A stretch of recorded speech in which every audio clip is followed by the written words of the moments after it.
Luke chapter 6. Jesus is Lord of the Sabbath day. One Sabbath day, Jesus was walking through the grain fields. His disciples began to break off some heads of grain, and they rubbed them in their hands and ate them. And some of the Pharisees said, "It is against the law to do this on the Sabbath day. Why are you doing it?" Jesus answered them, "Haven't you ever read about what David did?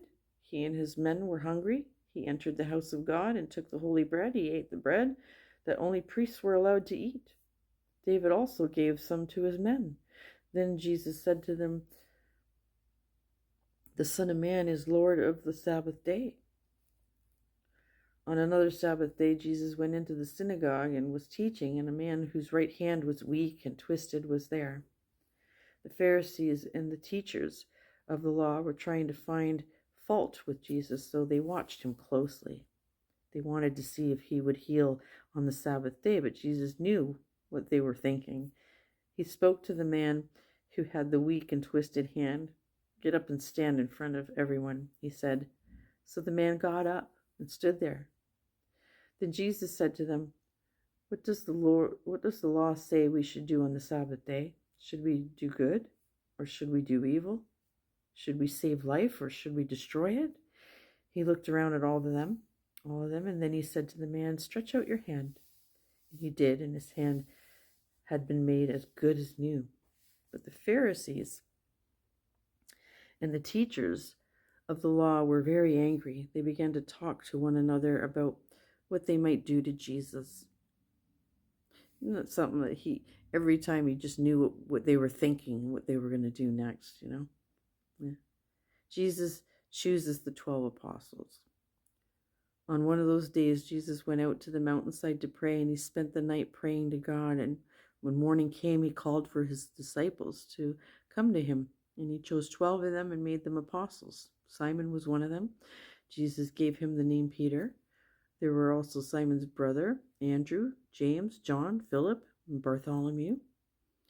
And there were Matthew, Thomas, and James, son of Alphaeus.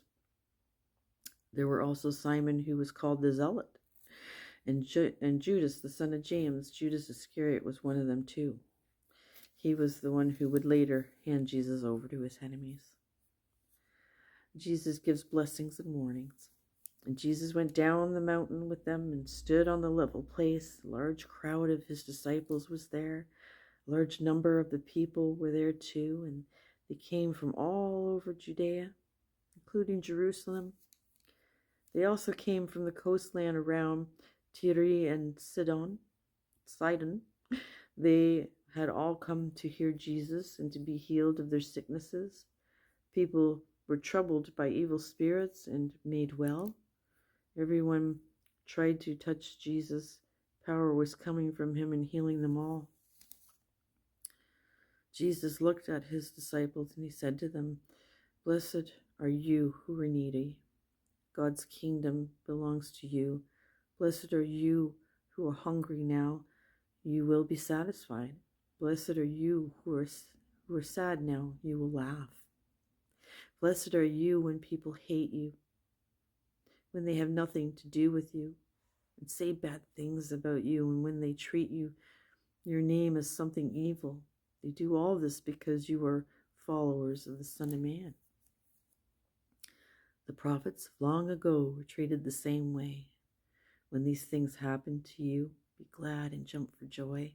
You will receive many blessings in heaven. But how terrible it will be for you who are rich. You have already had your easy life. How terrible for you who are well fed now, you will go hungry.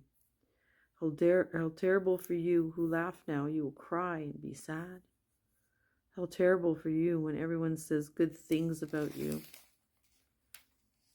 Their people treated the false prophets the same way long ago. But there is love your enemies.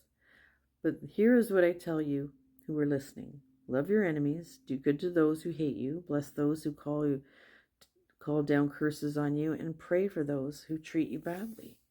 Suppose someone slaps you on one cheek, let them slap you on the other cheek as well. Suppose someone takes your coat, don't stop them from taking your shirt as well. Give to everyone who asks you. If anyone takes what belongs to you, don't ask to get it back. Do to others as you want them to do to you. Suppose you love those who love you. Should anyone praise you for that? Sorry. Even sinners love those who love them. And suppose you do good to those who are good to you. Should anyone praise you for that? Even sinners do that. And suppose you lend money to those who cannot pay you back. Should anyone praise you for that? Even a sinner lends to sinners, expecting them to pay everything back. But love your enemies.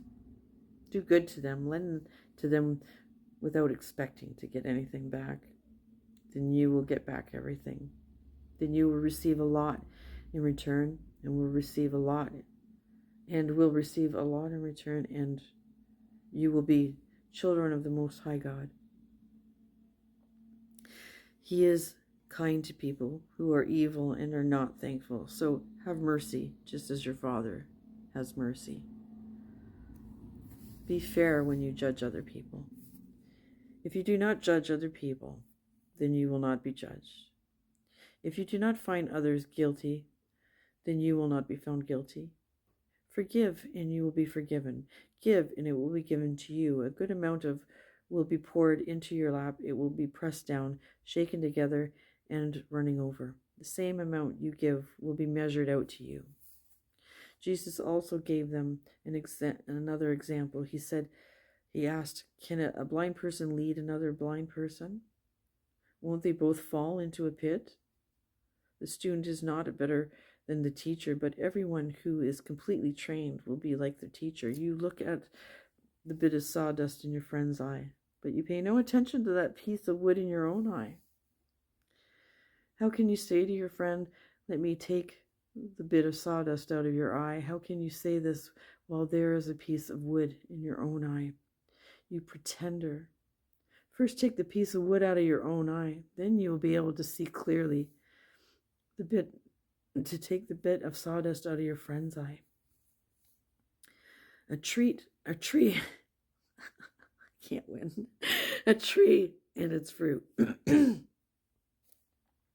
A good tree doesn't bear bad fruit, and a bad tree doesn't bear good fruit. You can tell each tree by the kind of fruit it bears. I'm actually having trouble bearing some bad fruit when it comes to my attitude towards others at times, so I know what that means exactly. People do not pick figs from thorns, and they don't pick grapes from bushes. A good man says good things. These come from the good that is stored up in his heart. An evil man says evil things. These come from the evil that is stored up in his heart. A person's mouth says everything that is in their heart. The wise and foolish builders. Why do you call me Lord, Lord, and still don't do what I say?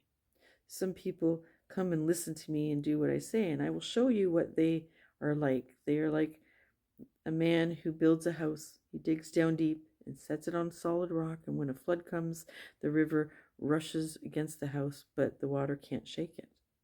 The house is well built, but here's what happens when people listen to my words and do not obey them.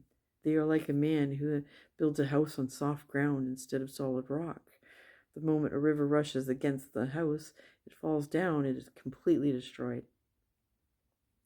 I'm sure you guys get that reference, eh?